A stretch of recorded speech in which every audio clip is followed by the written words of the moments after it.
கர்த்தருடைய பரிசுத்த நாமம் மகிமைப்படுவதாக. ஆண்டவர் வரவில்லை என்று நான் விசுவாசிக்கிறேன். ஆண்டவர் வந்திருப்பார் அப்படின்னா நான் இங்கே இருக்க மாட்டேன் அப்படின்னு எனக்கு நன்றாகவே நம்பிக்கை இருக்குது. ஆனால் எனக்கு முன்னால் இருக்கக்கூடிய சேரை பார்க்கும்போது ஒருவேளை ஆண்டவர் வந்து சில பரிசுத்தவான்கள் எடுத்துக்கொள்ளப்பட்டார்களோ அப்படின்னு தோன்றுகிற ஒரு நிலை இருக்குது. ஆனால் நான் நம்புகிறேன், உண்மையிலே ஆண்டவர் வந்து அவர்கிட்ட நான் போவேன்னு கண்டிப்பாக நம்புகிறேன். அந்த நிலையில் ஆண்டவர் இப்போ வரல. சில தேவைகள் நிமித்தம், அவசரமான சூழ்நிலைகள் நிமித்தம் அவர்கள் கடந்து போயிருக்கிறார்கள். கர்த்தர் அவர்களை ஆசீர்வதிப்பாராக. ஆனாலும் நமக்கு முன்பதாக கொடுக்கப்பட்டிருக்கிற இந்த நேரத்திலும் நாம் தேவனுடைய வார்த்தைக்கு நேராக கடந்து செல்ல ஆண்டவர் நமக்கு உதவி செய்வாராக. தொடர்ந்து இந்த நாட்களிலே உங்களோடு கூட என்ன பகிர்ந்து கொள்ள வேண்டும் என்கிற நிலையிலே பல நிலைகளிலே நான் ஜெபித்து ஆயத்தமான பொழுது என் மனசில் பல காரியங்கள் கடந்து வந்தது. அதை நேற்றைக்கு உங்களிடத்தில் நான் சொன்னேன். ஒரு 6 செய்தி வேளைகள் இருக்கிறது. என்ன பகிர்ந்து கொள்ள வேண்டும் என்கிற நிலையில் யோசித்த பொழுது பல குறிப்புகளும் சிந்தைகளும் புதிதான சில காரியங்களை ஆயத்தப்படுத்துகிறதற்கும் நான் என்ன செய்தேன், முயற்சித்து அமர்ந்திருந்தேன்.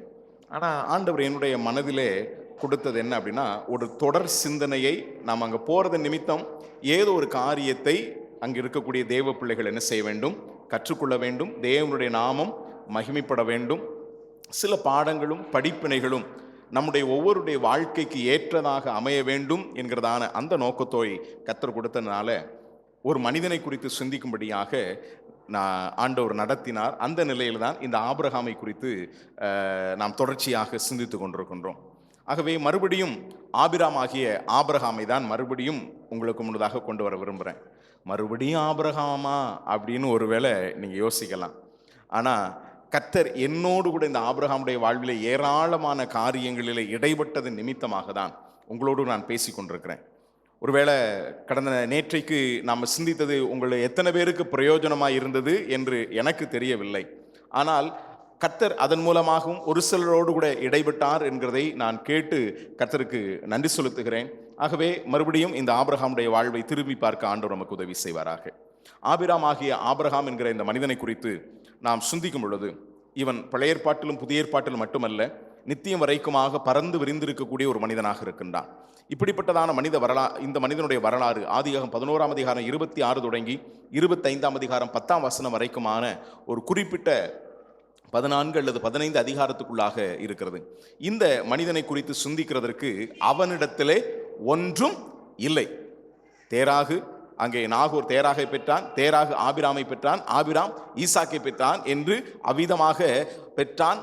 அவன் இவனை பெற்றான், இவன் அவனை பெற்றான் என்று சொல்லிவிட்டு போய்கொண்டிருக்க வேண்டியதான ஒரு நிலையிலே இங்கேயோ ஒரு சற்று நிறுத்தம் உண்டாகி ஒரு நீண்டதொரு அத்தியாயம் இந்த மனிதனை குறித்து சொல்லப்படுகிறது என்று சொன்னால், மனுகுலத்தின் திருப்பு முனையாய் தேவனாலே தெரிந்து கொள்ளப்பட்டதான ஒரு மனிதன் தான் யார் தெரியுமாங்க? இந்த ஆபிரகாம். இந்த ஆபிரகாமை குறித்து இன்றைக்கும் நாம் சிந்தித்து கொண்டிருக்கிறோம் என்றால் அதனுடைய காரணம் ஆபிரகாம் அல்ல, ஆபிரகாமோடு கூட இடைப்பட்ட தேவன். அப்படி என்றால் இந்த ஆபிரகாமின் தேவன் யார்? 5 காரியங்களை நாம் படித்தோம். ஒன்று, இந்த ஆபிரகாமின் தேவன் யார் என்றால் அவர் தம்மை அறிமுகம் செய்கிற தேவன். ஆபிரகாமுடைய வாழ்வின் சூழ்நிலைகளுக்கு ஏற்ற பிரகாரமாய் ஆபிரகாமுடைய வாழ்விலே தேவன் தம்மை அறிமுகம் செய்தார். 7 நிலைகளிலே தேவன் தம்மை அறிமுகம் செய்தார் என்கிறதை குறித்து நம்ம படித்தோம். அதைத் தொடர்ந்து ஆபிரகாமின் தேவன் அவர் அழைக்கின்ற தேவனாக இருக்கிறார். எல்லா காரியம் உங்களுக்கு புரிஞ்சிச்சுன்னு நான் சொல்ல மாட்டேன், ஆனால் நான் சொல்லுகிற குறிப்பை மாத்திரம் நீங்கள் புரிந்து கொள்ளுங்கள். ஆபிரகாமின் தேவன் நம்முடைய சூழ்நிலைகளுக்கு ஏற்ற பிரகாரமாய் தம்மை அறிமுகம் செய்கிறவர், வெளிப்படுத்துகிறவர். இரண்டாவதாக, இந்த ஆபிரகாமின் தேவன் நம்மை அழைக்கிறவர். சும்மா வருகிறதற்கும் அழைக்கப்பட்டு வருகிறதுக்கு என்ன இருக்குங்க? வித்தியாசம் இருக்குது. ஆகவே ஆபிரகாமின் தேவன் நம்மை அழைத்திருக்கிறார். தேவன் நம்மை அழைத்திருக்கின்றார், பரிசுத்தத்திற்கென்று அழைத்திருக்கிறார், தம்முடைய தீர்மானத்தின்படி அழைத்திருக்கின்றார். நித்திய ஆசீர்வாதத்தை சுகந்தரித்துக் கொள்ளும்படியாக நாம் என்ன செய்யப்பட்டிருக்கிறோங்க? அழைக்கப்பட்டிருக்கிறோம். தேவனால் நாம் அழைக்கப்பட்டிருக்கிறோம் என்றால் எதற்காக தேவன் நம்மை அழைத்தாரோ அந்த நோக்கத்தை நம்முடைய வாழ்க்கையில நிறைவேற்றும்படியாக இந்த ஆபிரகாமின் தேவன் அவர் ஆயத்தம் செய்கிற தேவனாக இருக்கிறார். அறிமுகமாகிற தேவன், அழைக்கின்ற தேவன், மூன்றாவது ஆயத்தம் செய்கிறவர். நம்முடைய வாழ்க்கையில அவர் நம்மை குறித்த என்ன நோக்கத்தை நிறைவேற்ற வேண்டும் விரும்புகிறாரோ அதற்கு நம்மை ஆயத்தம் படுத்துகிறார். ஆயத்தப்படுத்துகிறவர் மட்டும் அல்ல, அவருக்காக நாம் பயன்படும்படியாக நம்மிலே சில காரியங்களை அவர் அகற்றுகிற தேவனாகவும் இருக்கிறார். அழைக்கப்பட்டது ஆபிரகாம். ஆனால் அழைக்கப்பட்ட ஆபிரகாமும் அழைத்து கொண்டு போன தேராகுக்கு பின்னாலே போனான். தேராகுக்கு பின்னாலே போனவன் தேராகு நின்ற பொழுது ஆபிரகாமும் என்ன செய்தான் தெரியுமாங்க? நின்று விட்டான். ஆகவே கர்த்தர் என்ன பண்ணார் தெரியுமாங்க? தேராக தூக்கிட்டு ஆபிரகாமை அதன் பின்பதாக போ என்று சொன்னார். நாம் அதை பற்றி நேற்றைக்கு நம்ம நன்றாக படித்தோம், உங்களுக்கு ஞாபகம் இருக்குன்னு நினைக்கிறேன். மகிமையின் தேவனானவர் மெசபதோமியாவில் இருக்கும் பொழுதே வா என்று அழைத்தார். உன் தேசத்தையும் உன் இனத்தையும் விட்டு வான்னு கூப்பிட்டாரு. ஆனா ஆபிரகாம் வந்தவன் பாதியிலே நின்று விட்டதுனால இப்ப ஆபிரகாமை பார்த்து சொல்கிறார், ஆபிரகாமே உன் தேசத்தையும் உன் இனத்தையும் மட்டுமல்ல உன் தகப்பன் வீட்டை விட்டு புறப்பட்டு போ என்று சொல்லுகிறார். அவ்விதமாக ஆபிரகாமுடைய வாழ்விலே தேவனை பின்பற்றுகிறதற்கு அல்லது தேவனுக்காக அவர் பயன்படுகிறதற்கு தடையா இருக்கிறவைகளை அகற்றுகிற தேவனாயிருந்தார். அவ்விதமாக அகற்றுகிற தேவனுக்கு ஆபிரகாம் தன்னை விட்டு கொடுத்த பொழுது ஆண்டவர் அந்த ஆபிரகாமை ஆசீர்வதித்தார். கர்த்தர் ஆபிரகாமுக்கு கொடுத்த 6 ஆசீர்வாதங்களை நாம் பார்க்கிறோம். அந்த விதத்திலே ஆபிரகாமின் தேவன் யாருங்கிறதை படித்தோம். அதைத் தொடர்ந்து நாம் தொடர்ச்சியாக படித்தது ஆபிரகாமுடைய பயணத்தை நாம் சிந்திக்க ஆரம்பித்தோம். 12ஆம் அதிகாரத்தினுடைய 4ஆம் வசனம் தொடங்கி ஆபிரகாம் புறப்பட்டான் என்கிறதை பார்க்கிறோம். வாழ்க்கை என்கிறது ஒரு பயணம். கிறிஸ்தவ வாழ்க்கை என்கிறது ஒரு பயணம். ஒரு லக்கை நோக்கி போய்கொண்டிருக்கிறதான பயணம், கண்காணிக்கப்படுகிறதான பயணம், ஒரு வெகுமதிக்குரியதான பயணம். இந்த பயணம் இனிதாக வேண்டும் என்று சொன்னால் பொதுவாக உலகத்தில் சொல்லுவாங்க, பயணம் இனிதாக எது தேவையோ அதை மட்டும் நாம் எடுத்துக்கொள்ளணும். அப்படித்தானே?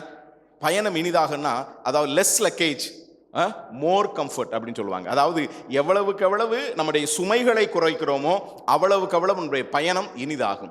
ஆகவே வாழ்க்கையில் நாம் நம்முடைய பயணத்துக்கு எது தேவை எது தேவையில்லைன்னு நாம் வகையறுத்து அறிந்து கொள்வோம் என்றால் நிச்சயமாகவே நம்முடைய வாழ்க்கை பயணம் இனிதாகவும் இன்பகரமானதாகவும் இருக்கும். அவ்விதமாய் ஆபிரகாமுடைய விசுவாச பயணத்திலே காணப்பட்ட 3 அனுபவங்களை குறித்து நாம் சிந்தித்தோம். என்ன என்றால், விசுவாசம் மரமானால் கீழ்ப்படிதல் அதனுடைய கனியா இருக்கும்.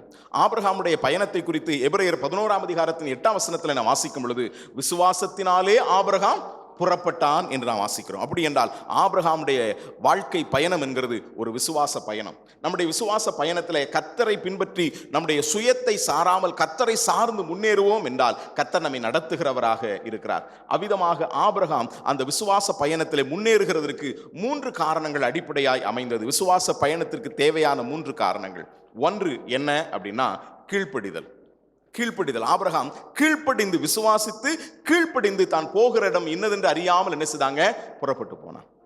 கீழ்ப்படுகிறவர்களை தேவன் ஆசீர்வதிக்கிறார்.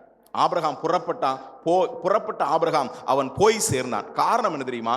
கேள்வி கேட்காத கீழ்ப்படிதல் ஆபிரகாமுடைய வாழ்க்கையில் என்ன செய்ததுங்க? இருந்தது. அவ்விதமாய் கீழ்ப்படிந்த அவனுடைய வாழ்க்கையிலே லக்கை நோக்கி தொடர்கிற ஒரு அனுபவம் இருந்தது. லக்கை நோக்கி தொடர்கிற அனுபவம்னா ஆபிரகாம் ஒரு இலக்கை குறிக்கல. ஆபிரகாம் கர்த்தர் அழைத்த அழைப்புக்கு கீழ்ப்படிந்து போகிற இடம் இன்னதென்று அறியாமல் புறப்பட்டு போன பொழுது கர்த்தர் அவன் போய் சேர வேண்டிய இடத்தை அவனுக்கு என்ன செய்தாருங்க? காண்பித்தார். நம்முடைய வாழ்க்கை பயணத்துல கர்த்தரை சார்ந்து இருக்கும் போது நம்முடைய லக்கை ஆண்டவர் நிறைவேற்றுவார். அதனுடைய படிப்பா இருக்கலாங்க, வேலையா இருக்கலாங்க, ஊழியமா இருக்கலாங்க, குடும்பத்துக்கு அடுத்த விஷயங்களா இருக்கலாங்க. நாம கர்த்தரை சார்ந்து முன்னேறுவோம் அப்படின்னா நம்மை கொண்டு என்ன செய்ய வேண்டும் என்று விரும்புகிறாரோ அதை கண்டிப்பா அவர் வழியில நிறைவேற்றிட்டு போயிடுவார். அவர் வழி வித்தியாசமானது. நாம மனுஷ அறிவில் நாம சில பிளான் போட்டு வச்சிருப்போம். நம்ம பிளான்லாம் ஒண்ணுக்கும் உதவாதுங்க, அது குப்பைங்க. ஆனா அவரை சார்ந்து பாருங்களேன், ஆண்டவர் அழகா பியூட்டிஃபுல்லா ஆண்டவர் அவருடைய ஸ்ட்ரக்சர்ல அழகா காரியங்களை செய்து முடிப்பார்.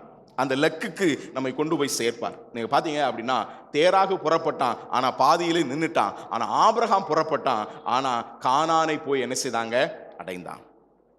அதன் 3வது காரணம், நம்முடைய விசுவாச பயணத்தில் இருந்த 3வது அனுபவம் என்னன்னா தேவனோடு உள்ளதான உறவு. கீழ்ப்படிந்து தேவனை சார்ந்து புறப்பட்டு போன பொழுது கர்த்தர் ஆபிரகாமுக்கு 7வதாக ஒரு வாக்குத்தத்தத்தை கொடுக்கிறார். அது வரைக்கும் 6 வாக்குத்தத்தத்தை கொடுத்திருந்தாரு. 7வதாக ஒரு வாக்குத்தத்தை கொடுக்கிறார். என்ன கொடுக்கிறாருன்னா தேசம் என்கிற வாக்குத்தத்தம். அதான் 7ஆம் வசனத்தை வாசிக்கிறோம். இந்த தேசத்துல என்ன செய்? குடியிரு. ஒரு புதிய காரியத்தை கர்த்தர் வெளிப்படுத்துறார். தேசத்தை கொடுப்பேன்னு சொன்ன உடனே ஆபிரகாம் பிரைஸ் தி லார்ட் ஆண்டவரே எந்த இடம்னு சொல்லிருங்க, கரெக்டா நான் மார்க் குறிச்சுக்கிறேன் அப்படின்னு செய்யல.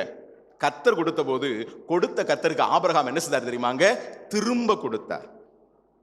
நிலைத்திருக்கக்கூடிய பலிபீடத்தை கட்டினார். இவரோ கூடாரத்துல குடியிருந்துட்டு கர்த்தருக்காக நிலையான பலிபீடத்தை என்ன செய்தாருங்க? அங்க கட்டினார். தன்னை அந்நியனும் பரதேசியும் என்று எண்ணினார். தேவனோடு உள்ளதான உறவு. பலிபீடம் கட்டினான். பலிபீடம் என்கிறது தேவனோடு உள்ளதான உறவை, தேவனோடு உள்ளதான ஐக்கியத்தை, ஆராதனையின் அனுபவத்தை காண்பிக்கிறது. தேவ வாழ்க்கையில, விசுவாச வாழ்வில நீங்க நல்லா கவனிச்சீங்கன்னா, அங்க அதனுடைய 8ஆம் வசனமா இருக்கட்டும், 7ஆம் வசனமா இருக்கட்டும், அங்க நீங்க நல்லா கவனிச்சு பார்க்கும் பொழுது, அங்கே சமபூமியிலும் பலிபீடம் கட்டினான், மலையிலும் போய் பலிபீடம் கட்டினான். வாழ்க்கையின் உயர்வின் அனுபவமானாலும் தாழ்வின் அனுபவமானாலும் எல்லா சூழ்நிலையிலும் தேவனோடு கூட ஒரு நெருக்கமான உறவு, தேவனை ஆராதிக்கிறதற்கும் தேவனுக்கும் முக்கியத்துவம் கொடுக்கக்கூடியதான ஒரு அனுபவம் யாருக்கு இருந்தது அப்படின்னா, ஆபிரகாமுக்கு என்ன செய்ததுங்க இருந்தது. நம்முடைய விசுவாச வாழ்வும் சரியான விதத்திலே முன்னேற வேண்டும் என்றால் தேவையான 3 அம்சங்கள். ஒன்று என்ன அப்படின்னா கீழ்ப்படிதல். இரண்டாவதாக தேவனை சார்ந்து இலக்கை நோக்கி தொடருதல். அவரை பற்றி கொள்ளும் பொழுது இலக்குக்கு அவர் கொண்டு போகிறார். மூன்றாவதாக தேவனோடுள்ளதான உறவு. ஆனா வாழ்க்கை எல்லா நேரத்திலும் ஒரே மாதிரி இருக்காது. வாழ்க்கையில உயர்வு தாழ்வுகள் வரக்கூடியதாக இருக்குது. வாழ்க்கை பயணம் என்கிறது எப்பொழுதுமே ஒரே மாதிரி இருக்கிறது இல்லை. என்ன அப்படின்னா, அதனுடைய 10ஆவது வசனத்தில் நாம் வாசிக்கிறோம். அந்த வசனத்தை வாசித்து நாம் தொடர்ந்து நாம் படிக்கலாம். 12ஆம் அதிகாரத்தினுடைய 10ஆம் வாக்கியம். அத்தேசத்திலே பஞ்சம் உண்டாயிற்று என்று வாசிக்கிறோம். அந்த தேசத்திலே பஞ்சம் உண்டாயிற்று. எந்த தேசத்திலே பஞ்சம் உண்டாயிற்று?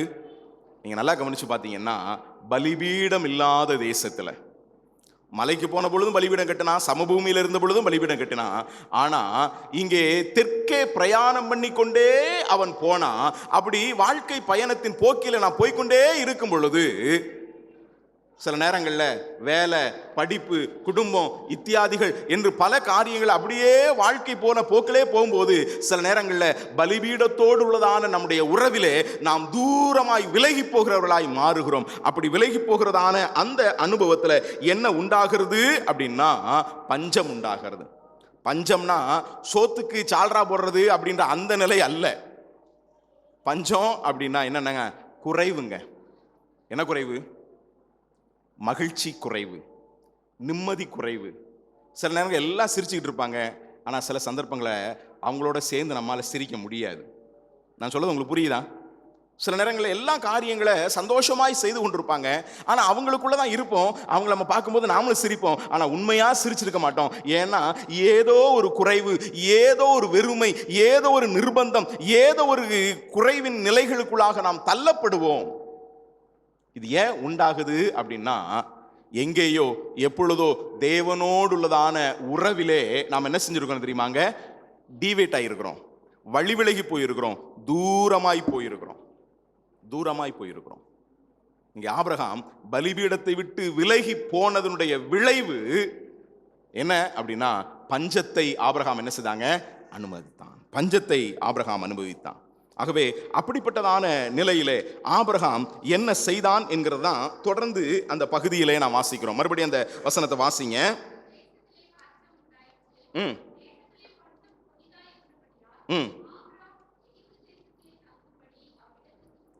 வாழ்க்கை பயணத்தில் தேவையான 3 விஷயத்தை நம்ம படித்தோம். ஒன்று கீழ்ப்படிதல், இரண்டாவது இலக்கை நோக்கி தொடர்தல், மூன்றாவதாக தேவனோடுதான உறவிலே நிலைத்திருத்தல். ஆனால் அதே வேளையில நம்முடைய வாழ்க்கை பயணத்திலே தேவையில்லாத சில காரியங்களுக்கு இடமளிப்போனா அது நம்மை பிரச்சனைக்குள்ளாய் கொண்டு போய்விடும். அதையும் வேத புத்தகம் நமக்கு ஆபிரகாமுடைய வாழ்க்கையில தான் கற்றுக் கொடுக்குது. நான் சொல்றேனே, வேத புத்தகம் ஒரு சட்ட புத்தகம் மட்டும் அல்ல, இது ஒரு சத்திய புத்தகம். நான் சொல்றது புரியுதா? சட்ட புத்தகம்னா அதுல நேர்மறை கருத்துக்கள் மட்டுமே இருக்கும். ஆனா இது சத்திய புத்தகமா இருக்கிறபடினாலே மனிதனுடைய வாழ்க்கையில காணப்படுகிற நிறை குறைகள் எல்லாவற்றையும் இது நமக்கு எழுதி கொடுத்திருக்கிறது. ஆபிரகாமை குறித்து இவ்வளவு மேன்மையா நம்ம படிச்ச இனி நாம டீட்டெயிலா படிச்சோம் அப்படின்னா அவன் வாழ்க்கையில வந்து போன குறைகளை நாம காண முடியும். வாழ்க்கை பயணத்துல நாம போகும்போது சில காரியங்களை எடுக்கணும், சில காரியங்களை என்ன செய்யக்கூடாதுங்க? தேவையில்லாதவைகளை எடுக்கக்கூடாது. இங்கே ஆபிரகாமுடைய வாழ்க்கையில தேவையில்லாத சில காரியங்களுக்கு இடமளித்ததனுடைய விளைவை தொடர்ந்து நாம பார்க்க போறோம். என்ன தேவையில்லாததை தன்னுடைய வாழ்க்கைக்குள்ளாக ஆபிரகாம் கொண்டு வந்தார் என்று சொன்னால் சில காரியங்கள் உண்டு. அவைகளை குறிப்புகளை மாத்திரம் நான் சொல்லி கடந்து போக விரும்புகிறேன். 10ஆம் வசனத்திலே நான் வாசிக்கிறோம், ஆபிரகாம் எகிப்திற்கு போகிறதற்கு என்ன செய்தாங்க?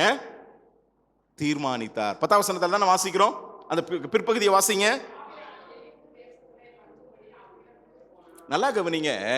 வாழ்க்கை பயணத்துல ஆபிரகாம் இப்பொழுது ஒரு தவறான தீர்மானத்துக்கு இடம் அளிக்கின்றார். வாழ்க்கையில கீழ்ப்படியணும், தேவனோடு உள்ளதான சார்ந்து அவரை சார்ந்து இலக்கை நோக்கி தொடரணும். தேவனோடு உள்ளதான உறவில் நிலைத்திருக்கணும். ஆனா தேவ உறவை விட்டு விலகணும்னா என்ன நடக்கும்ன்றது இங்கே சொல்லப்பட்டிருக்கு. என்ன நடக்கும் தெரியுமா? நம்ம வாழ்க்கையில சில தவறான தீர்மானங்களை எடுக்கக்கூடியவர்களாக இருக்கிறோம். இந்த தீர்மானத்தை பத்தி பேசணும்னாலே எனக்கு இப்ப கொடுத்த நேரத்தை முழுசா பேசினாலும் அது முடியாது. அந்த அளவுக்கு ஏராளமான காரியங்கள் தீர்மானத்தை குறித்து வேதம் நமக்கு கற்றுக் கொடுக்குதுங்க. வாழ்க்கையில நாம காலையில எந்திரிச்சதுல இருந்து சாயங்காலம் படுக்கிற வரைக்கும் தீர்மானங்களாலே நாம நிறைஞ்சிருக்கிறோம். அப்படித்தானே? காலையில அலாரம் வச்சிருப்போமோ அலாரம் வைக்கலையோ நமக்கு முழிப்பு வரும். முழிப்பு வந்த உடனே முதல் தீர்மானம் வரும். என்ன தெரியுமா? இப்ப எந்திரிப்போமா, இன்னும் ஒரு 10 நிமிஷம் கழிச்சு எந்திரிப்போமா? ஆமாவா இல்லையா? இப்ப எந்திரிப்போமா, ஒரு 10 நிமிஷம் கழிச்சு எந்திரிப்போமா? எந்திரிச்ச உடனே மூஞ்ச கழுவிடுவோம், பல்ல விளக்கிடுவோம், அல்லது வாய் கொப்பளிச்சிருவோம். பல்ல விளக்கிட்டு காப்பி குடிப்போமா, இல்ல காப்பி குடிச்சிட்டு பல்ல விளக்குவோமா? அதுக்கப்புறம் நாம குளிச்சு ட்ரெஸ் போடுறதுல பச்சை கலர் ட்ரெஸ் போடுவோமா, மஞ்சள் கலர் ட்ரெஸ் போடுவோமா? நான் சொல்றது உங்களுக்கு புரியுதா? சாயங்காலம் படுக்கிற வரைக்கும், காலையிலிருந்து சாயங்காலம் வரைக்கும் தீர்மானங்களாலே நம்முடைய வாழ்க்கை என்ன செய்திருக்கிறதுங்க? நிறைந்து இருக்கிறது.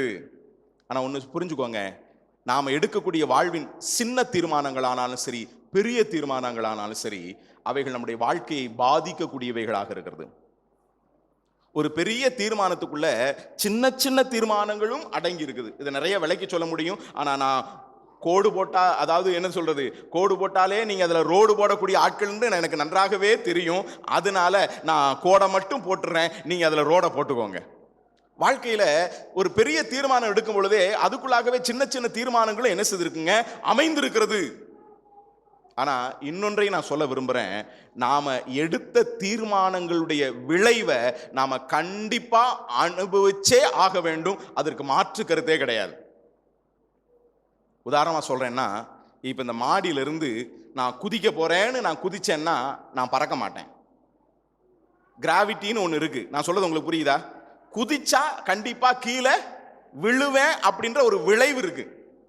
ஐயோ, நான் அவசரப்பட்டு அந்த தீர்மானத்தை எடுத்துட்டேன், எனக்கு இப்படி வந்துருச்சே அப்படின்னு அதுக்கப்புறம் புலம்ப கூடாது. நான் சொல்றது புரியுதா? வாழ்க்கையில எந்த ஒரு தீர்மானம் எடுத்தாலும் சிந்தித்து யோசித்து அந்த தீர்மானத்தை எடுக்கணும். அவசரப்பட்டும் ஆத்திரப்பட்டும் மற்றவர்களுடைய என்ன சொல்றது இன்ஃப்ளூயன்ஸ்னாலையும் அல்லது மற்றவர்களை பார்த்தும் அல்லது சூழ்நிலைக்கு சாதகமான நிலையிலையும் நாம தீர்மானம் எடுப்போம் அப்படின்னா, எந்த தீர்மானம் எடுத்தாலும் எந்த தீர்மானத்துக்கும் அதுக்குன்னு ஒரு ரிசல்ட், ஒரு விளைவு இருக்குது. அதை கண்டிப்பா நாம் என்ன செய்யணுங்க? அனுபவிச்சே ஆகணும். மாற்று கருத்தே கிடையாது. நான் குதிப்பேன்னு தீர்மானிச்சு குதிச்சா பறக்கலாம் மாட்டா, கண்டிப்பா கீழே விழுவேன். அதுபோல எந்த ஒரு தீர்மானத்தையும் நாம சிந்தித்து யோசித்து எடுக்கணும். தீர்மானம் என்ற உடனே நம்முடைய சிந்தனையிலே வரக்கூடிய ஒரு புத்தகம் ரூத்தின் புத்தகம். அப்படிதானே? அந்த புத்தகத்துல முதல் அதிகாரத்துல உங்களுடைய சிந்தைக்கு நான் விட்டு விடுறேன். என்னை விட வேதத்துல அதிகமாய் ஆழமாகும் அதிகமான நேரம் எடுத்தும் கற்றுக் கொடுக்கக்கூடியவர்களும் கற்றுக்கொள்ளக்கூடியவர்களும் இங்க இருக்கிறீங்க. அந்த முதல் அதிகாரத்துல 4 மனுஷருடைய தீர்மானத்தை பத்தி அங்க இருக்குது. அந்த 4 தீர்மானங்களுடைய விளைவையும் நீங்க வீட்டுல போய் படிச்சு பாருங்க. முதல் அதிகாரத்தை மட்டும் படிச்சோம் அப்படின்னா 4 மனிதர்களுடைய தீர்மானத்தை நம்ம அங்க பார்க்க முடியும். அந்த தீர்மானத்தினுடைய விளைவுகளை நம்ம பார்க்க முடியும். ஒருத்தன் ஒரு தீர்மானம் எடுத்தான், அந்த தீர்மானத்தினுடைய விளைவு 3 கல்லறைகளை அந்த குடும்பம் என்ன செய்ததுங்க? பெற்றுக்கொண்டது. இன்னொருமா தீர்மானம் எடுத்தாங்க. அந்த தீர்மானத்தின் விளைவு கர்த்தர் யாருங்கிறதை அந்த அம்மா அறிந்து கொண்டாங்க. அறிந்து கொண்டது மட்டுமல்ல, இந்த புத்தகமும் எழுதப்பட்டதற்கு காரணமாச்சு. இன்னொரு அக்கா தீர்மானம் எடுத்துச்சு. அந்த அக்கா தீர்மானம் எடுத்தது எப்படி எடுத்துச்சுன்னா, நம்ம கூட உள்ளதான நம்முடைய கோசிஸ்டர் தீர்மானம் எடுத்தாங்க, அதனால நாமளும் தீர்மானம் எடுக்கலாம், நம்மளை பத்தி என்ன நினைப்பாங்க அப்படின்னு ஒரு இன்ஃப்ளூயன்ஸ்ல அல்லது ஏதோ ஒரு இக்கரைக்கு அக்கறை பச்சைன்ற நிலையில அந்த அக்கா தீர்மானம் எடுத்துச்சு. ஆனா போற வழியிலேயே மாமியாருடைய வார்த்தையை கேட்டோன்னே, ஐயோ இது இப்படி இருக்காது போல அப்படின்ட்டு போய்விட்டாலே, முத்தம் செய்து போய்விட்டாலே என்கிற பரிதபிக்கப்படத்தக்க நிலையில அந்த அக்கா மாறி போச்சு. ஆனா இன்னொரு அக்கா தீர்மானம் எடுத்துச்சுங்க. அந்த தீர்மானம் அந்த அக்காவுடைய வாழ்க்கையே தலைகீழாய் மாற்றிச்சுங்க. அதனால எந்த ஒரு தீர்மானம் எடுத்தாலும் அந்த தீர்மானத்துக்கு என்ன உண்டு தெரியுமாங்க? விளைவுகள் உண்டு. அதை நாம மறந்துட வேண்டாம். இங்கே ஆபிரகாமுடைய வாழ்க்கையில பஞ்சம் வந்த பொழுது அவன் ஒரு தீர்மானம் எடுத்தான். என்ன தீர்மானம் அப்படின்னா, கீழே அந்த வசனத்துல வாசிக்கிறோம், Abraham went down to Egypt. மறுபடியும் நான் சொல்ற வார்த்தை நல்லா கவனிங்க. Abraham went down to Egypt. ஆபிரகாமுடைய வாழ்க்கையில, தன்னுடைய விசுவாச வாழ்வில, அவனுடைய விசுவாச வாழ்வினுடைய அந்த கிராப்ல இப்ப எங்க போறாரு அப்படின்னா, கீழிறங்கி போகிறார். விசுவாசத்துல தொடர்ந்தவர், கீழ்ப்படிந்து இலக்கை நோக்கி தேவனை சார்ந்து தொடர்ந்து தேவ உறவில நிலைத்திருந்தவர், வாழ்க்கையின் போக்கில, நான் புரியுற மாதிரி சொல்றேனே, ஏற்கனவே நேற்று சொன்னதை தான் கொஞ்சம் விளக்கி சொல்றேன். அதாவது ஆண்டவர் நமக்கு நன்மை செய்கிற வரைக்கும், வேலை கொடுக்கிற வரைக்கும், கல்யாணம் ஆகிற வரைக்கும், பிள்ளை கொடுக்கிற வரைக்கும், சில சபையின் ஊழியங்கள் காரியங்களை கட்டுற வரைக்கும் கர்த்தாவே கர்த்தாவே கர்த்தாவே கர்த்தாவேன்னு அப்படின்னு அவர் அப்படியே பிடிச்சிக்கிட்டு இருப்போம். பலிபீடமா ஆண்டவர் கொடுத்தா உடனே ஆண்டவருக்கு தான் பலிபீடம், ஆண்டவருக்கு தான் முக்கியத்துவம், எல்லாம் தான். ஆனா வாழ்க்கையின் ஒரு போக்கு இருக்கு பாத்தீங்களா? எப்படி 10ஆம் வசனத்துல, அவன் தெற்கே பிரயாணம் பண்ணி கொண்டே போனான். முதல்ல சமபூமியில பலிபீடம் கட்டினான், மலையிலையும் பலிபீடம் கட்டினான், கர்த்தரை தொழுது கொண்டான். பலிபீடம் கட்டினது மட்டுமல்ல, கர்த்தரை இங்க என்ன செய்தாங்க, தொழுது கொண்டான் என்று வாசிக்கிறோம். ஆனா வாழ்க்கையின் போக்கு, வேலை கிடைச்சிருச்சு, இப்ப வேலை கிடைச்சதுனால வேலையில் ரொம்ப பிஸி ஆயாச்சு. இப்ப கூட்டத்துக்கு முடியல, ஞாயிற்றுக்கிழமை வர்றதே ரொம்ப கஷ்டம், அதுலயும் அப்பம் விட்டுட்டு உட்கார்ந்து இருக்கிற வரைக்குமே இருக்கிறதே ரொம்ப கஷ்டம். ஏன்னா ஆண்டவர் அதுக்கப்புறம் வந்துருவாரு, எடுத்துக்கொள்ளப்படுவோம். சில நேரங்களில் நாம எதிர்பார்க்கிறது நடக்கிற வரைக்கும் அப்படியே தேவனோடு ஒரு உறவில் நெருக்கமா இருப்போம். ஆனா அதுக்கப்புறம் அதுவே கர்த்தர் கொடுத்ததே, நான் சொல்லேனே, கர்த்தர் கொடுத்ததே சில நேரங்களில் கர்த்தருக்கு நாம நேரம் கொடுக்க கூடாதபடிக்கு நம்மை தடையாய் மாறி போகிறது. காரணம் தெரியுமா? வாழ்க்கையின் பயணத்தின் போக்கு. பலிபீடத்தை ஆபிரகாம் என்ன செய்தாருங்க, மறந்து போனார். மறந்து போனதனுடைய விளைவு என்ன அப்படின்னா, தவறான தீர்மானத்தை எடுக்கக்கூடிய ஒரு சூழல். தேவப்பிள்ளை ஒன்று புரிஞ்சுக்கோங்க, வாழ்க்கையில தேவனோடு உள்ள உறவிலே சரியா இல்லாம எந்த ஒரு தீர்மானத்தையும் எடுக்காத. அவங்க குடும்ப வாழ்க்கைக்குரியதான காரியமா இருக்கலாம், பிள்ளைகளுக்கு எடுத்த காரியங்களா இருக்கலாம், சிச்சுவேஷன் நிமித்தம், சூழ்நிலை நிமித்தம், சூழ்நிலையின் நெருக்கத்தின் நிமித்தம், வயசாகிட்டு போகுதே அப்படின்ற நிலையில, திருமணத்துக்கு அடுத்த நிலையில, இன்னும் வேலை ஒண்ணுமே பார்க்கல, என்ன நடக்க போகுது அப்படின்னு நீயாய் முயற்சித்து காரியங்களை செய்யக்கூடிய அனுபவங்கள். இதுல ஒரு நாளும் அதாவது சூழ்நிலையின் நெருக்கத்தின் நிமித்தம் ஏதோ ஒன்றை தீர்மானிக்கணும்னு நம்ம தீர்மானிக்க கூடாது. இங்க ஆபிரகாமுடைய வாழ்க்கையில ஒரு தவறான தீர்மானத்தை ஆபிரகாம் எடுத்தான். தவறான ஒரு தீர்மானம். ஏன் அதை தவறான தீர்மானம் என்று நான் சொல்றேன்? தேவனுக்கும் உனக்கும் உறவு சரியில்லை அப்படின்னா, தேவனோடு உள்ளதான வேத வாசிப்பு நேரங்கள், தேவனுக்கு கொடுக்க வேண்டியதான ஜப நேரம், தேவனுக்கு கொடுக்க வேண்டியதான கர்த்தருடைய சபையின் கூட்டங்களில் பங்கு பெறுகிற நேரம், இதெல்லாம் நீ சுவாகா பண்ணிட்டு நீ விழுங்கிட்டு வாழ்ந்துகிட்டு இருப்பேன்னா, உன் வாழ்க்கையில உன் வேலைக்கு எடுத்த விதங்கள்ல, குடும்பத்துக்கு எடுத்த விதங்கள்ல, அது ஏதோ ஒரு விதத்துல நீ தீர்மானம் எடுக்க வேண்டும் வரும் பொழுது நீ தப்பாதான் தீர்மானம் எடுப்ப. ஏன் தெரியுமா? ஒரு தீர்மானம் சரியா தவறா அப்படின்னு தெரிஞ்சுக்கிறதுக்கு இந்த பகுதியிலிருந்து 2 காரியத்தை நான் சொல்ல விரும்புறேன். இங்க நீங்க நல்லா கவனிச்சு பார்த்தீங்க அப்படின்னா, ஆபிரகாம் ஒரு தீர்மானத்தை எடுக்கிறார். ஒரு தீர்மானம் சரியாதாக இருக்க வேண்டும் என்றால் அது தேவ வார்த்தையின்படியானதாக இருக்கும். நான் சொல்றதை மறுபடியும் புரிஞ்சுக்கோங்க. நாம் எடுக்கக்கூடிய எந்த ஒரு தீர்மானமும் சரியானதாக இருக்கணும் அப்படின்னா அது தேவ வசனத்தின்படியானதாக இருக்கும். இப்ப ஆபிரகாம் தீர்மானம் எடுக்கிற, என்ன தீர்மானம் தெரியுமா? நான் எங்க போறேன்? எகிப்துக்கு போறேன். ஆனா வேத வசனம் என்ன சொல்லு தெரியுமா? 7ஆம் வசனத்தை வாசிங்க.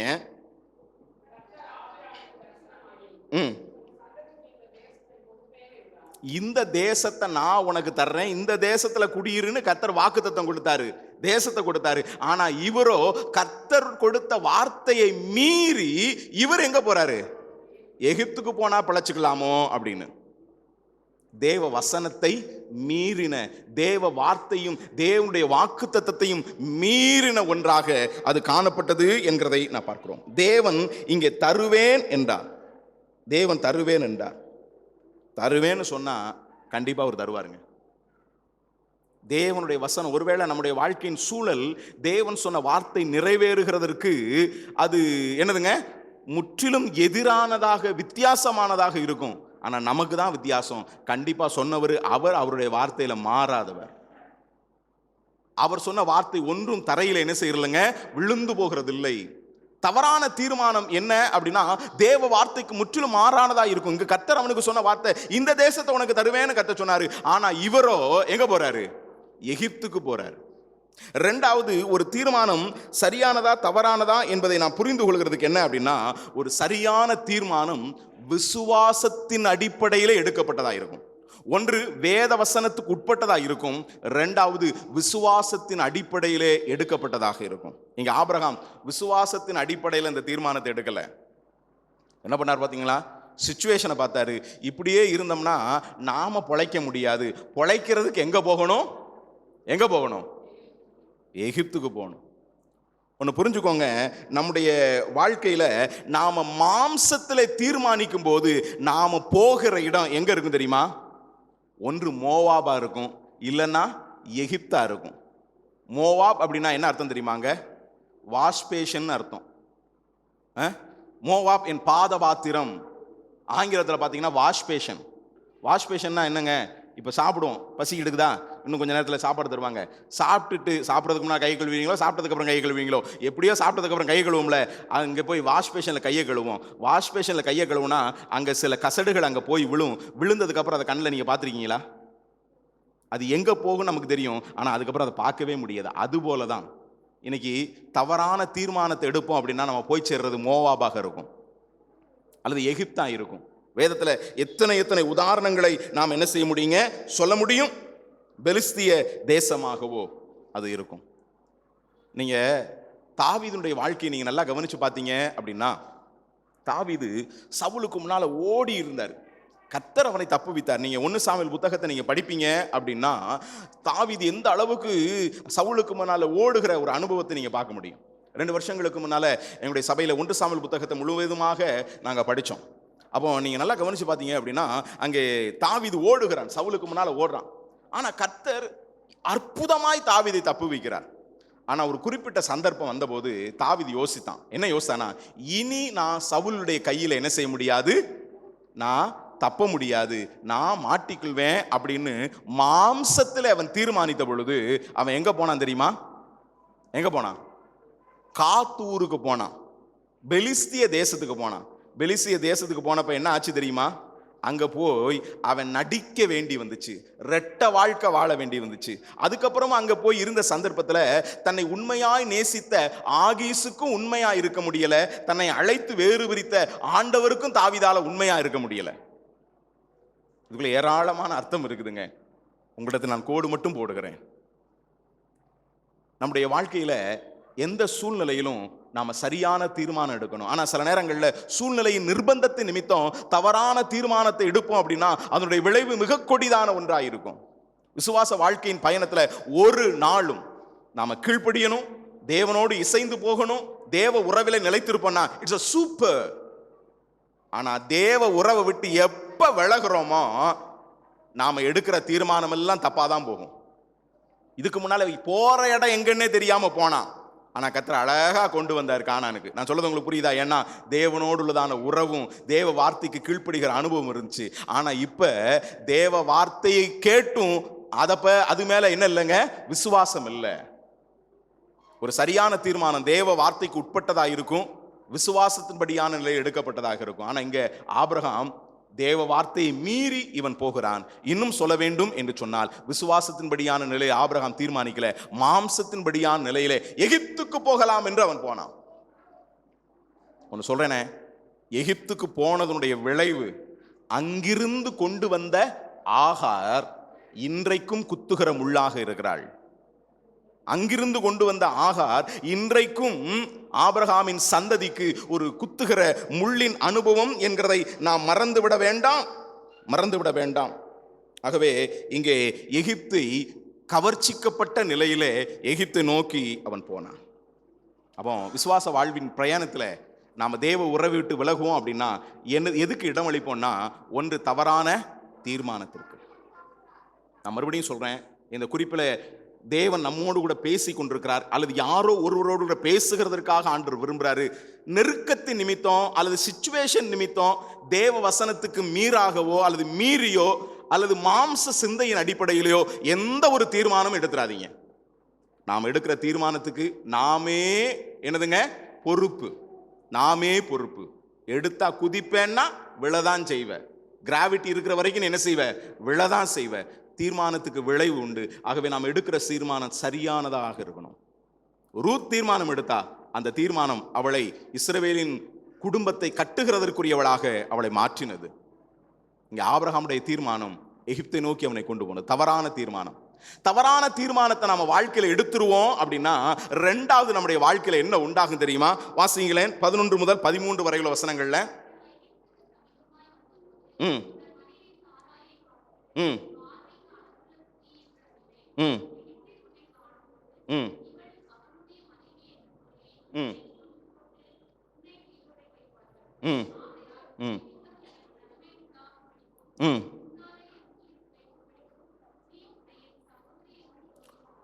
நாம தவறான தீர்மானத்தை நம்முடைய வாழ்க்கையில எடுப்போம் அப்படின்னா அது ஆட்டோமேட்டிக்கா அடுத்த ஒன்னையும் கொண்டு வரும். என்ன கொண்டு வரும் தெரியுமா? அந்த தீர்மானத்துக்கு ஏத்த நிலையில நாம உலகத்துக்கு ஒத்த வேஷம் தரிக்கிறவர்களாக மாறி போவோம். ஆபிரகாம் அதெல்லாம் செய்ய ஆரம்பிச்சிட்டாரு. நீங்க நல்லா கவனிச்சு பாருங்க. தவறான தீர்மானம் எகிப்துக்கு கொண்டு போனது மட்டுமல்ல, விசுவாசிகளுடைய வாழ்வில் எடுக்கக்கூடிய தவறான தீர்மானம் உலகத்துக்கு அவர்களை விற்று போடுகிற ஒன்றா இருக்குது. இந்த 3 வசனம் நிறைய பாடத்தை நமக்கு கற்றுக் கொடுக்குதுங்க. இந்த 3 வசனத்துல இருந்து மட்டுமே நிறைய பாடங்களை நாம கற்றுக்கொள்ள முடியும். இப்ப எகிப்துக்குள்ள போகல, எகிப்துக்கு போகணும்னு தீர்மானம் பண்ணி எகிப்துக்கு பக்கத்துல வந்தப்ப இப்ப ஆபிரகாம் தன்னுடைய மனைவியை பார்த்து ஒரு வார்த்தை சொல்றாரு. என்ன சொல்றாரு அப்படின்னா, நாம இப்ப எகிப்துக்கு போறோம். எகிப்துக்கு போறதுனால எகிப்துக்கு அங்கே இருக்கிறவர்களுக்கு ஏத்த மாதிரி நாம நடந்துக்கிடணும். என்ன ஏத்த மாதிரி நடந்துக்கிடணும்? மறுபடியும் இந்த வசனத்தை வாசிங்க. அந்த வசனத்தில் என்ன சொல்லப்பட்டிருக்கிறது? எகிப்துக்கு சமீபமாய் வந்தபோது சாராளை பார்த்து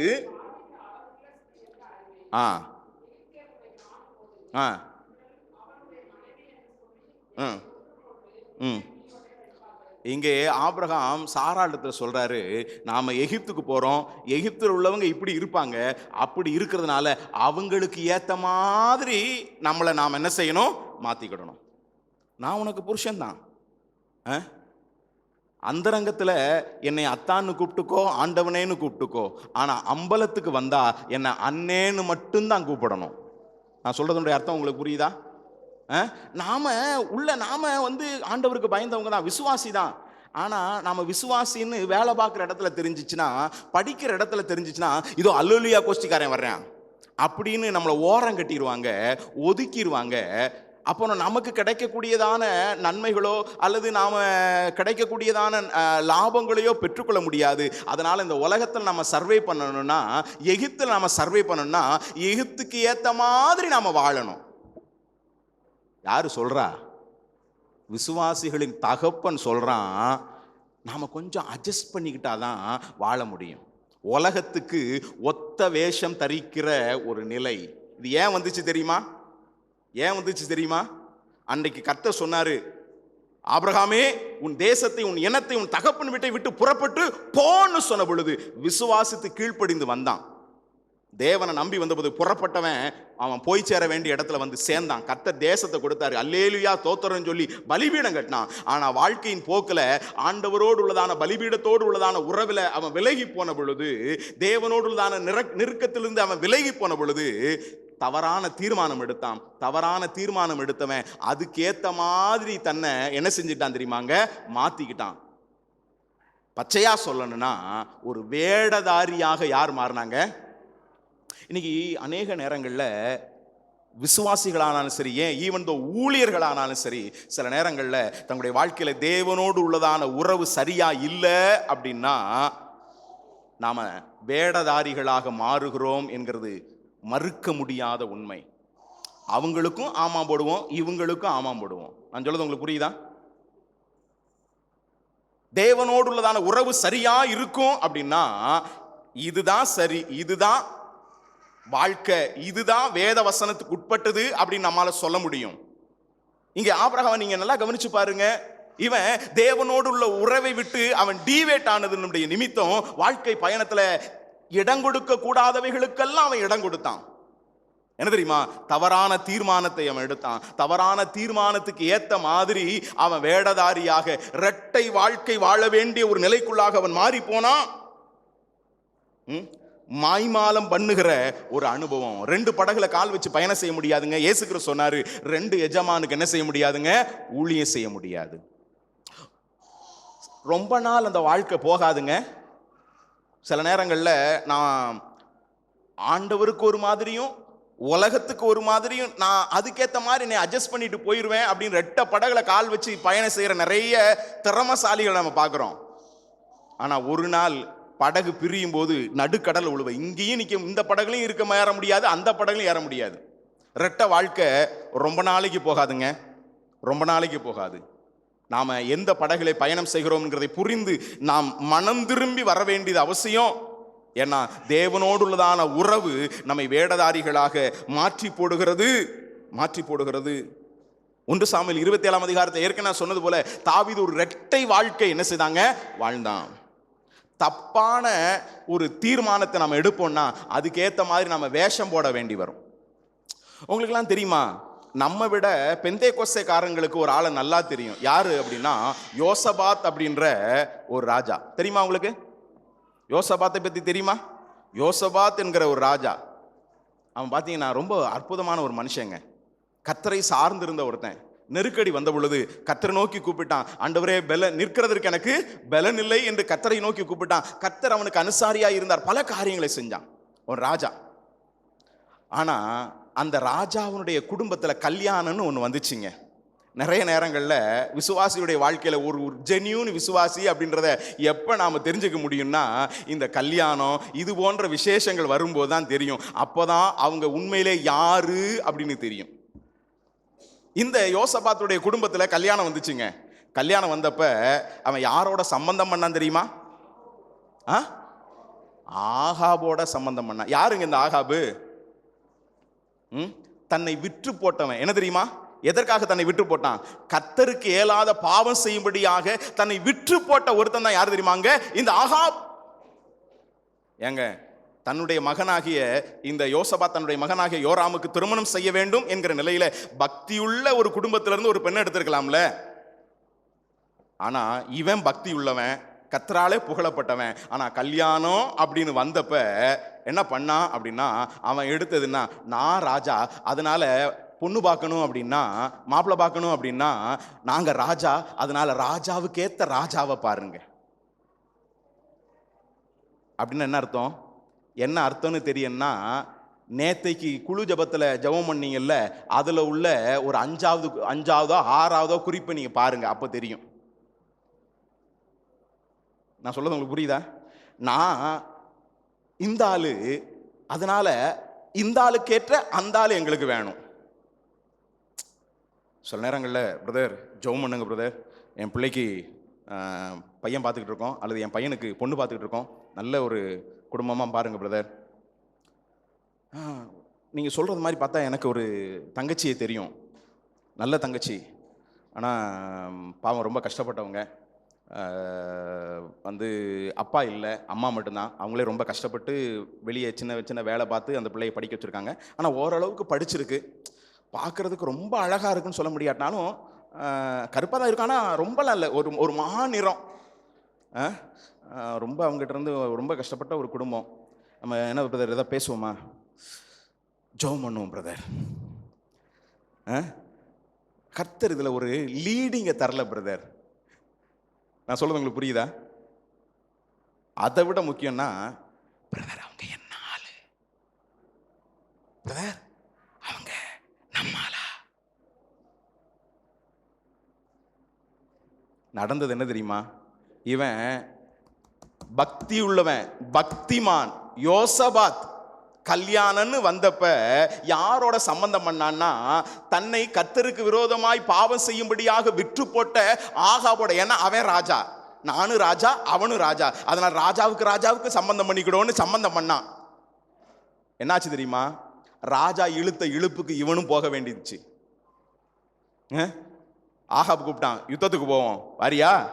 என்ன பண்ண வேண்டியிருந்துச்சு தெரியுமா? ஆகாபோட இவனும் என்ன செய்ய வேண்டியிருந்துச்சு தெரியுமாங்க? போக வேண்டியிருந்துச்சு.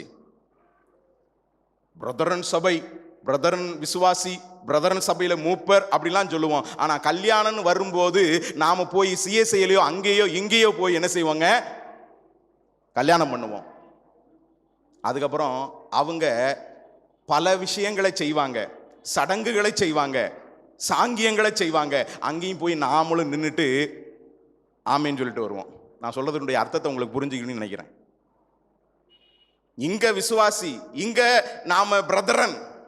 ஆனா விஷயம்னு வரும்போது, ஏன்னா அங்க எங்க ஆள் அங்கதான் இருக்கிறாரு, அதனால அவங்க கூட நாங்க கல்யாணம் பண்ணிக்கிடுவோம், அவங்களோட நாங்க என்ன செய்வோம், ஒப்பந்தம் பண்ணிக்கிடுவோம். விளைவு என்னாச்சு தெரியுமா? அவன் கூப்பிடுற இடத்துக்கெல்லாம், அவன் சிலுவை போடுற இடத்துக்கெல்லாம் நாமளும் போய் சிலுவை போடணும். இங்க நின்று நம்ம சொல்லுவோம் சிலுவை என்கிறது அது ஒரு விக்கிரக ஆராதனை அப்படின்னு. ஆனா அங்க போய் நாம வாங்க, நம்ம பிள்ளைங்க புதுசா வீடு கட்டியிருக்காங்க, நிலக்காலில் வந்து சிலுவை போடுங்க. எத்தனை விசுவாசிகள் செய்யறாங்க, எத்தனை ஊழியக்காரங்க செய்யறாங்க. நான் தைரியமா சொல்றேன். ஏன் அப்படின்னா, இந்த ஒரு விஷயம், தங்களுடைய பிள்ளைகளுடைய திருமண விஷயத்துல அவங்க தவறான ஒரு தீர்மானம் எடுத்தது நிமித்தம். சரியான தீர்மானம்னா வேத வசனத்தின்படியா இருக்கும், விசுவாசத்தின்படியா இருக்கணும். வேத வசனத்தையும் மீறி விசுவாசத்தையும் மீறி ஒரு தீர்மானம் எடுக்கிறோம் அப்படின்னா அது தவறான தீர்மானம். அந்த தீர்மானத்தை எடுப்போம் அப்படின்னா அதுக்கு ஏத்த மாதிரி வேஷம் போட்டு தான் ஆகணும், வேஷம் போட்டு தான் ஆகணும். ஆபிரகாம் வேஷம் போட்டாங்க, நாம எகிப்துக்கு போறோம், என்னை அந்தரங்கத்தில் அத்தான்னு கூப்பிட்டுக்கோ, ஆண்டவனேன்னு கூப்பிட்டுக்கோ. ஆனா அம்பலத்துக்கு வரும்போது, வெளியே வரும்போது அண்ணேன்னு மட்டும் தான் கூப்பிடணும். ஏன்னா அவங்க எகிப்தியர்கள், எகிப்தியர்களுக்கு ஏத்த மாதிரி நாம நடந்துக்கிடணும். விட்ட போடுற அப்படி ஐஸ் வச்சு பேசுற அப்படி. நாம மறுபடியும் இந்த யோசபாத்தினுடைய வாழ்க்கைகளை வந்து நான் முடிக்கிறேனே. இந்த யோசபாத் அவன் ராஜாவோடு கூட சம்பந்தம் பண்ணான். விளைவு என்ன தெரியுமா? ராஜா போக கூட்ட இழுப்புக்கெல்லாம் இவன் போக வேண்டி வந்துச்சு. இன்னொரு விதத்துல அங்க ரொம்ப துக்ககரமான ஒரு அனுபவம், அதனுடைய விளைவை அவன் அனுபவிச்சான். அதை விட துக்ககரமான அனுபவம் என்ன தெரியுமா? இந்த யாருக்காக கல்யாணம் பண்ணானோ அவனுடைய மகன் செத்த போது பைபிள் சொல்லுது, யோராம் மரித்த போது, யோசபாத்துடைய மகனாகிய யோராம் மரித்த போது அவன் விரும்பப்படுவார் இல்லாமல் அவன் மரித்து போனான். யோராம் மரித்த போது விரும்பப்படுவார் இல்லாத நிலையில, இன்னைக்கு சபை நடுவில் இந்த ஜாதி என்கிற பிசாசு, இனம் என்கிற பிசாசு, பணம் என்கிற பிசாசு, பட்டம் என்கிற பிசாசு, இவைகள் ஆட்டி படைக்குது. அதுக்கு தங்களை விற்று போட்டு அதற்கேற்ற வேடதாரிகளாய் மாறி போனதுடைய விளைவை இன்றைக்கு ஒவ்வொரு சபையின் விசுவாசிகளும் அனுபவித்துக் கொண்டிருக்கிறாங்க. தேவ பிள்ளைகளே, தேவன் நமக்கு ஒரு எச்சரிப்பை கொடுக்கிறார். நேரம் கடந்து போனபடினாலே துண்டு சீட்டு கொடுக்காத வரைக்கும் கர்த்தருக்கு ஸ்தோத்திரம். இங்க வந்து பேசிக்கிட்டு இருக்காங்க, அதனால நான் புரிஞ்சுட்டு நான் இப்பவே நான் நிப்பாட்ட விரும்புறேன். ஆகவே நம்முடைய விசுவாச வாழ்வின் பயணத்துல நாம வைத்திருக்க வேண்டியதான தேவையான, அதாவது ஊட்டிக்கு போறோம் அப்படின்ட்டு குளிரும் அப்படின்னு நமக்கு நல்லாவே தெரியும். அதனால நமக்கு என்ன தேவை? சொற்று தேவை. தேவையா இல்லையா? சொற்று தேவை. நம்ம வீட்டில் ஒரு 15 சொற்று வச்சிருக்கிறோம். 15 சொற்றையும் தூக்கிட்டு போவோமா? எது தேவையோ அதை மட்டும் எடுப்போம். நான் சொல்றது புரியுதா? தேவையானது கீழ்ப்படிதல், தேவனை சார்ந்து லெக்கை நோக்கி தொடருதல், தேவனோடு உள்ளதான உறவில் நிலைத்திருத்தல்.